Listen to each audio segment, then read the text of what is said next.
Bum bum bum bum bum bum bum bum bum bum bum bum. The Peter Like Show. Bum bum bum bum bum bum bum. I started collecting coins when I was 12 years old.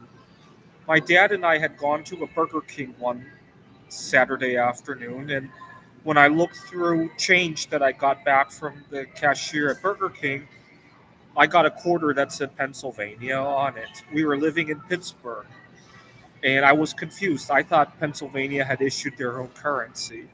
This was also around the time that Europe had gone to the euro, and I thought the United States had gone the other direction with each state issuing its own currency. And this was before the days of the concept that you could just take a rectangle out of your pocket and why am I getting a Pennsylvania quarter and instantly have the answer. We didn't have any of that back then, right? You might have had to go home. Your computer would have to dial a phone number, and then it might take 10 seconds for the computer to answer you. And even then, the answers were often scattered all over the place, right? So it was very hard to find out why I got a quarter that said Pennsylvania on it. It wasn't until a couple days later I was watching Home Shopping Network that they were selling these sets of uncirculated state quarters that I realized that this is not a state issuing its own currency. This is just a new kind of coin. But state quarters were one of the first coins I ever started collecting. And it seems like we've never had normal quarters ever since then. After the state quarters, we did territories, and then we did all these other things. Um, but one day I was at the bank, and I asked the bank, "Well, after state quarters, is there any other interesting coin?" And the bank teller said he wasn't sure, but he had all these half dollars and asked me if I wanted them.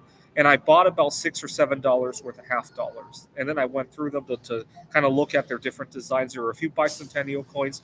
And then I noticed one or two coins that were a slightly different color, and it made a different sound when it hit the table. And again, once again, we didn't have a device to tell you this was all about, right? You had to go online and painstakingly search through at least 20 or 30 pages to get your answer. I learned that half dollars before 1970 were made of silver. And then I thought I was rich. And then the next thing I wanted to look up was how much silver was worth and how much each coin had in terms of silver content. And I did that. And I discovered, to my excitement, that each silver half dollar had a whopping 60 cents or so worth of silver. As a 14-year-old, that was exciting to me. And then the next thought I had was, well, instead of searching for them, if you could buy these at 60 cents a coin, that would be a very low risk investment because the most you could lose was 10 cents per coin, but there's a lot of upside. I also did a quick search, how much had silver been worth before, and I learned about the Hunt Brothers saga, right? And I thought, gee, this is a no lose situation, right? Considering how much risk people were taking in all sorts of other investments. We just had the .com bust, 9/11 had just happened, and considering all of that risk, this seemed like a no brainer. And I tried to talk my dad into that. My dad had just lost a fortune on the .com bubble.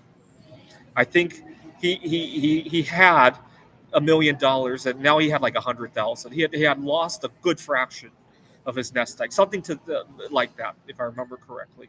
So I suggested to Dad, why don't you just take whatever's left over and buy 40% silver half dollars? If we go back to the Hunt Brothers levels, at least you'll make your money back that you lost from the stock market. If we don't, you'll still have most of your money, right? I can't imagine that coin going down anymore, right? It probably won't even go back to 50 cents, right? And so that's what I was trying to tell my dad. He thought I had lost my mind. Keep in mind, I was spending all my weekends searching coins instead of studying, and my dad was already very upset about that. And now I was suggesting that he take his entire retirement account and buy silver coins. He lost it at that. One day, my mom had taken me to the local coin dealer, and I asked the local coin dealer if that would be a good idea of buying 40% silver half dollars. Not surprisingly, he said it would be because he wanted to sell them to me, of course. But I took it with a grain of salt. I bought some, but not my. Well, I didn't have a whole lot in my life savings anyway, so I bought some. And I asked him, well, is this convenient? Like, what if one day I want to buy a lot of silver? What would it look like? And he showed me what a bag of junk silver looked like. And then he took me behind the counter to his safe where he had a 1,000 ounce silver bar. I wanted that so badly. I was 16 years old. And so I thought to myself, I'll buy a few coins here and there. And when I have 1,000 ounces, I'll trade it in for that bar. And I asked the coin dealer, what if I buy a little bit at a time? Like eventually, if I want to trade it into a big bar like that, would it be easy to do? And he said, yeah, you could just come right back here and do it. In retrospect, of course he would want to do that. Those bars have very low premium compared to the other coins that you might trade in for that, right? Of course he would make that deal. So I spent the next 7 years buying little bits of silver here and there. And I accumulated my first 1,000 ounces of silver when I was 23 years old. Now, did I go back and trade it in for that bar? No, because I had a lot of sentimental value with those coins. Now, a few years later, I took a job at a technology giant. I was 26 years old, and I took the signing bonus and I outright bought a 1,000 ounce silver bar. And when it came, it didn't seem like a big, even though I had been waiting for that day for 14 years at that point, it didn't seem like a big a deal anymore for some reason. In 2016, I went to the Gold Museum in Taiwan, where there sits the largest gold bar in the world. I think about a quarter of a ton. And so there's a little hole in a capsule that you can put your hand in and touch. And so I joked that maybe if you could just put a small amount of acid on your hand, touch it, and then immediately go back to the chemistry lab to get that gold off of your hand. I was thinking something like that. Because Aqua Regia actually doesn't burn skin very. It's good at dissolving metal, but accidentally get a little bit on your skin, it actually doesn't feel like very much. So you can just put a paste of it on your hands and then go to the museum and touch their gold. Right?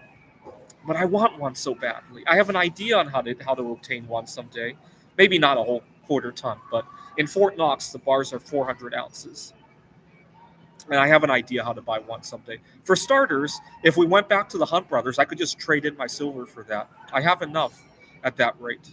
But if not, what I could do is buy a little bit of each metal as the prices cycle through up and down, right? So all of the other metals on the 6 period are almost as rare as gold. The only element on the 6 period that is common is lead, because everything else that started out as heavier than lead decays into lead, right?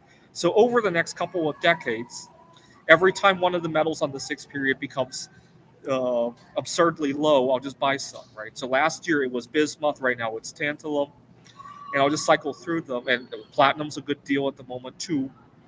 And so at the right time, I'll trade what I have for gold. That's my plan, and it's very reminiscent to what I was thinking when I was 12 years old. So let's see if I can do a little bit better this time. So please pray that I make it. This is the Peter Like Show. Bum bum bum bum bum bum bum bum bum bum bum bum. The Peter Like Show. Bum bum bum bum bum bum bum.